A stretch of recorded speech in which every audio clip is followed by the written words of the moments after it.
A'udhu billahi minashaitanir rajim. Bismillahir rahmanir rahim. Alhamdulillahi rabbil alamin wa sallallahu ala sayyidina nabiyina Muhammad wa alihi at-tayyibin at-tahirin, amma ba'd. Assalamu alaikum wa rahmatullahi ta'ala wa barakatuh.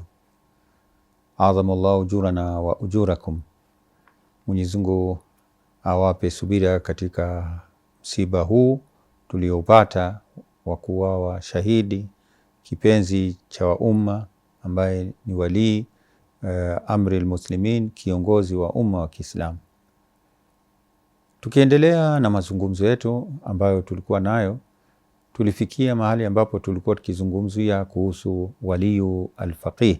Nini maana yake, ndio tuweze kuelewa na ana majukumu gani. Mwanzo kabisa tulielezea kwamba wali au wilaya ina maana ngapi au ina aina ngapi. Tulisema wilaya ina aina mbili. Tulisema kuna wilaya ambayo inaitwa takwinia na kuna wilaya ambayo ni tashri'ia. Wilaya takwinia tulielezea, tukafafanua na tukaeleza ya kwamba ni uwezo, yani utawala na usimamizi au kuwa na uwezo wa kutawala kimaumbile, yani katika viumbe kimaumbile, yani kwamba kitu kile ambacho unakitawala unakiweza kukiamrisha kikafanyika bila kukuasi, yani katika maumbile, sio katika sheria, ni katika maumbile. La, tukatoa mfano ni kama vile Nabii Isa alayhi salam alikuwa na uwezo wa kufufua maiti, akiamrisha maiti yasimame, maiti anasimama na anaamka na anapata uhai. Ana uwezo wa kuumba kiumbe na kinaweza kikawa kinapata uhai. Ana uwezo wa kuponya ugonjwa kwa wagonjwa na ugonjwa ule ukaisha ukapona.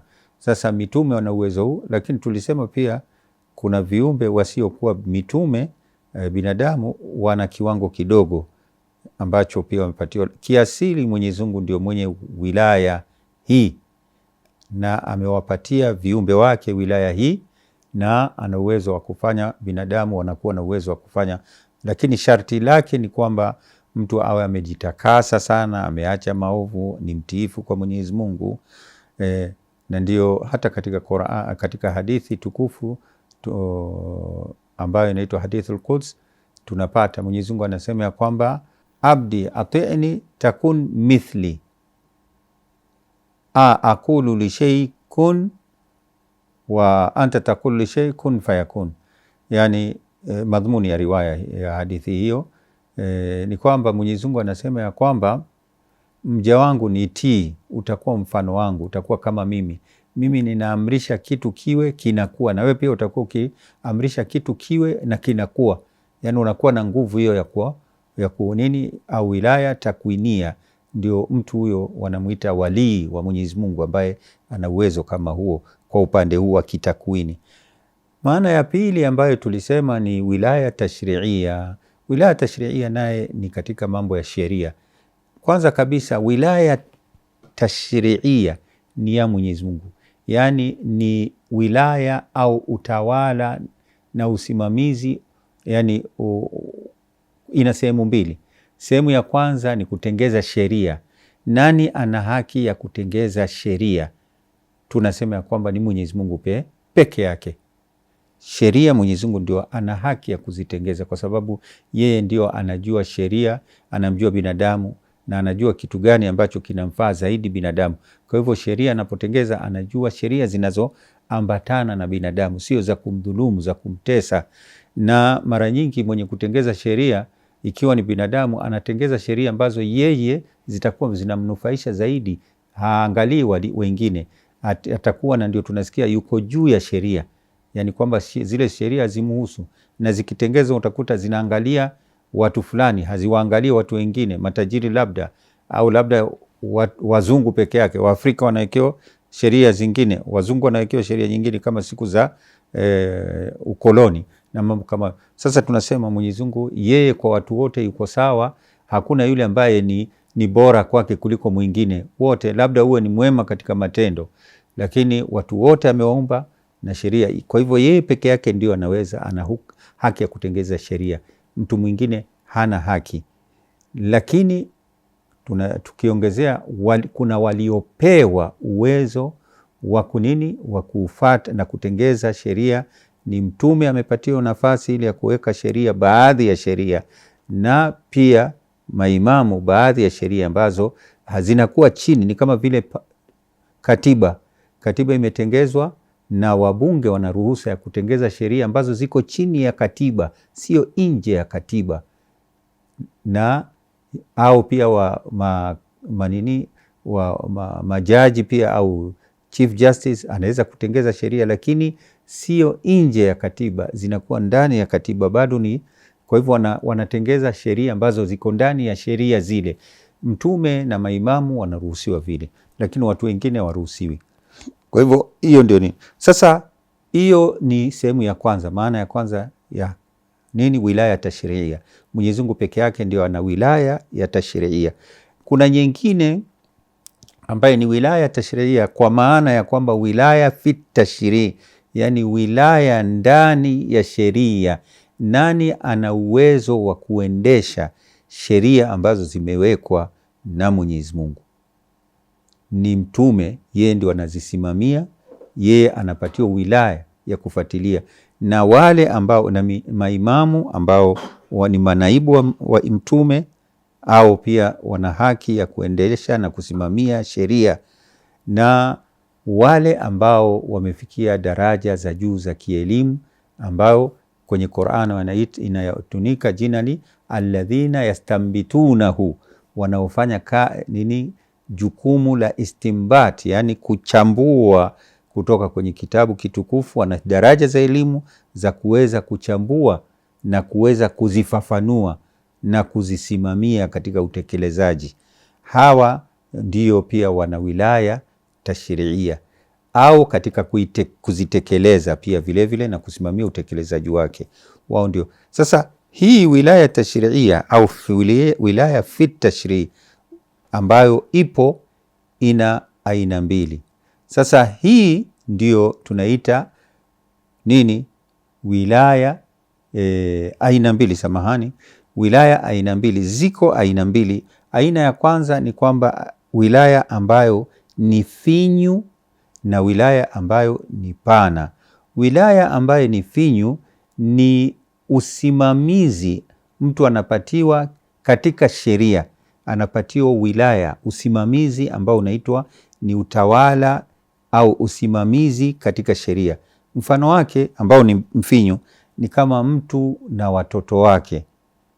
Mtu na watoto wake, mzazi ana wilaya juu ya watoto wake. Hii si wilaya takwinia, hii ni wilaya tashriia, yani kwamba sheria imempatia wilaya, utawala na usimamizi juu ya watoto wake, wanatakana kumtii katika jambo hilo. Pili ni wilaya juu ya mke na mume. Mwanamme ana wilaya juu ya mke.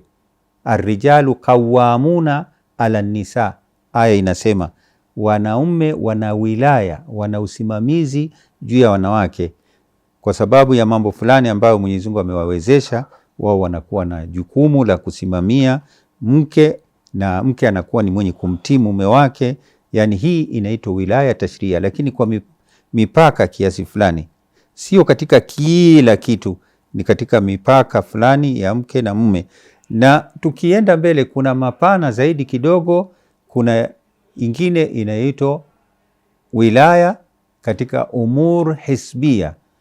Mwanasheria ambaye ni faqihi, ni mjuzi wa fiqhi, ay mujtahid, yeye ana nafasi ambaye amefika daraja ya ijtihad au amekuwa pia ni marji taklid, anafuatwa na watu, anatoa fatwa.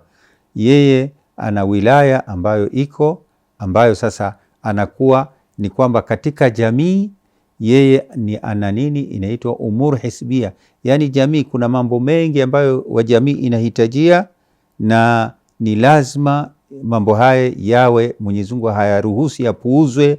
Mambo ya elimu, mambo ya kitamaduni na mengineo, mahitaji mengi ya kuangalia mayatima, kuangalia wasiojiweza na wasiokuwa na kwa mfano na akili timamu na watu wenye kasoro na mengi, na mambo ya kijamii, mambo ya kihospitali, ya kwamba jamii inahitajia mambo kama hayo na nini. Haya ni mambo yanaitwa umuru hisbia, yani mambo ya lazima ambayo ni lazima jamii inahitajia.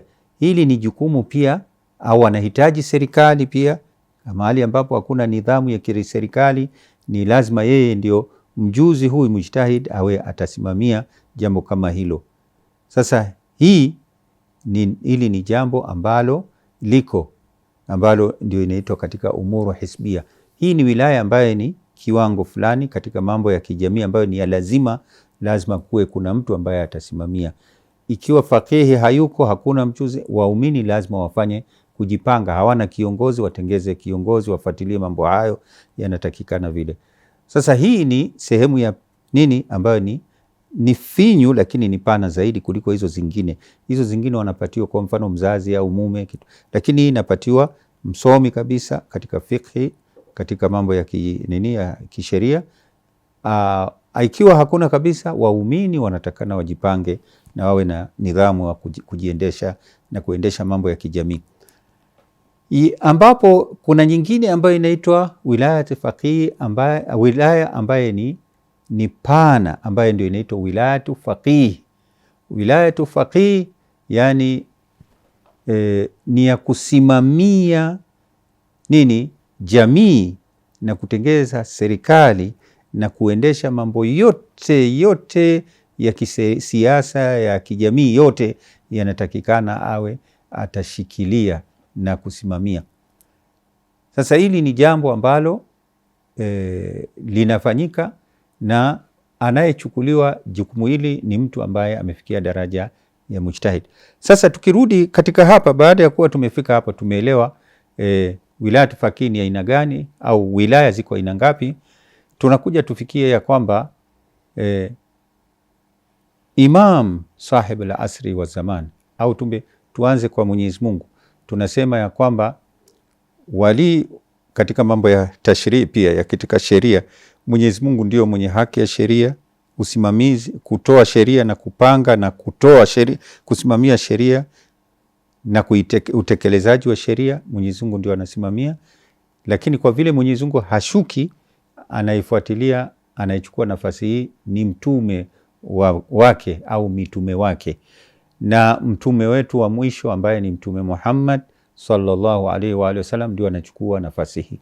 Qur'ani imesema wazi kwamba innama waliyukumullah, hakika wali wenu, yani kiongozi wenu, mtawala wenu. Innama waliyukumullah, hakika wali wenu, kiongozi wenu na mtawala juu yenu ni Mwenyezi Mungu. Wa rasuluhu, na mjumbe wake, mtume wake ambaye ni Mtume Muhammad. Walladhina amanu, na walio amini. Alladhina yuqimuna salat wa yutuna zakat wa hum rakiun, yani hawa waumini ni wenye kuswali na kutoa zaka katika hali ya rukuu.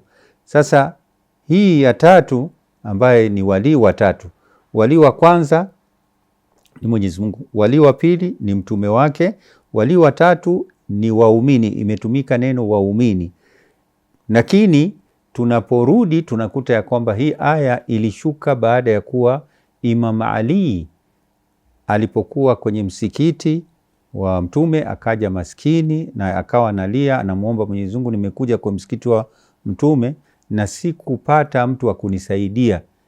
Imam alipokuwa pale akiwa na swali, Imam Ali akanyoosha, akamwonyeshea mkono wake, akamwashiria, na yule akawa amekuja na akachukua pete ambayo alikuwa nayo na akawa ametoa katika rukuu, akatoa hiyo sadaka au zaka, vile aya inasema. Sasa wenye kutafsiri Qur'ani, Mashia, Masuni na madhehebu yote wanasema ya kwamba hiyo aya ilishuka baada ya Imam Ali na inamhusu Imam Ali, yani kwamba wali ni Mwenyezi Mungu na mtume wake na Imam Ali.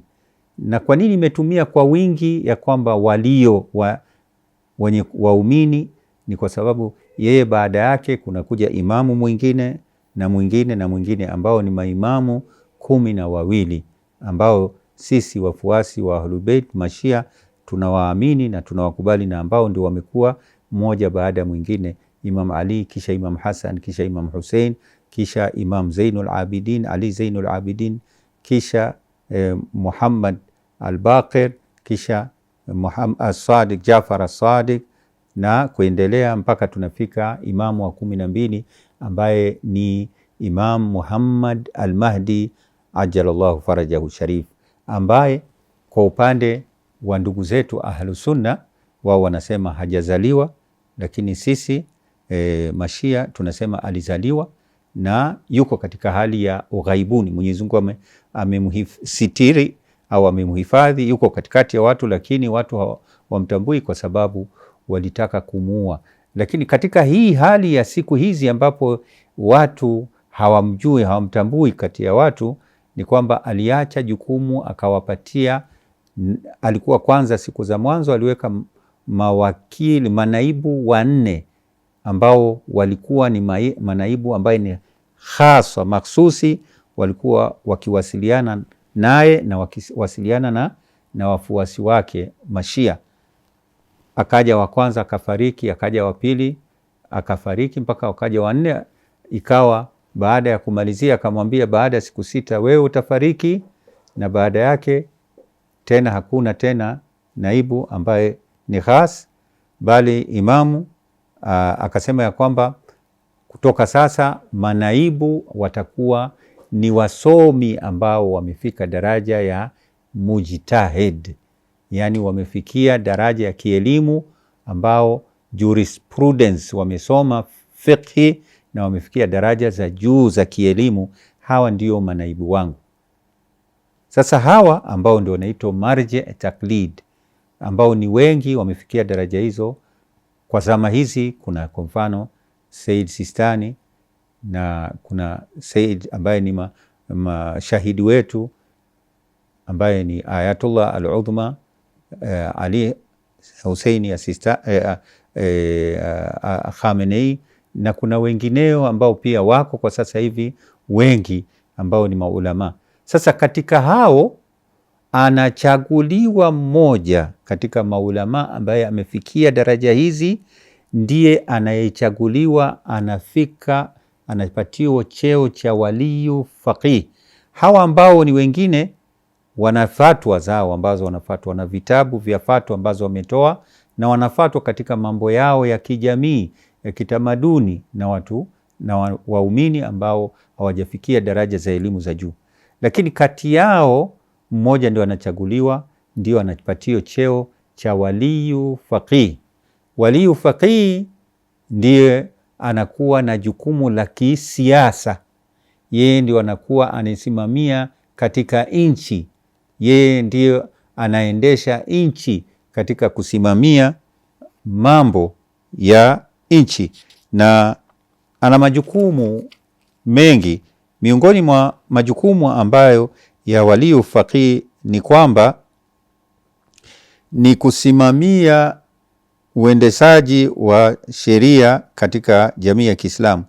Jambo jingine ni kwamba ni kuhifadhi nidhamu, yani system ile ya Kiislamu, na kuichunga, kuhifadhi pia nchi kutokana na maadui, na pia vile vile kusimamisha pia vile vile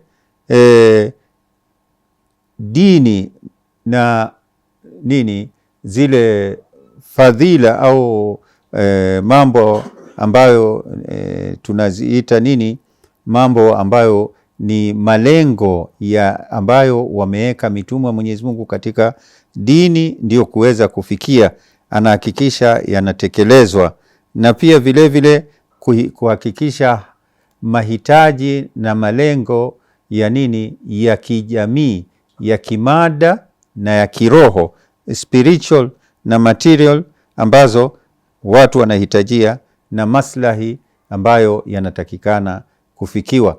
Sasa haya ni katika majukumu ambayo huyu waliyu faqih anayopatiwa na ndio anatakana kuyatekeleza, na hata hawa wengine ambao wamefika daraja juu za marje au mujtahid, wote wanakuwa ni wenye kusikiliza katika mambo ya nini yanayohusiana na dini asamahani na utawala na ya kisiasa.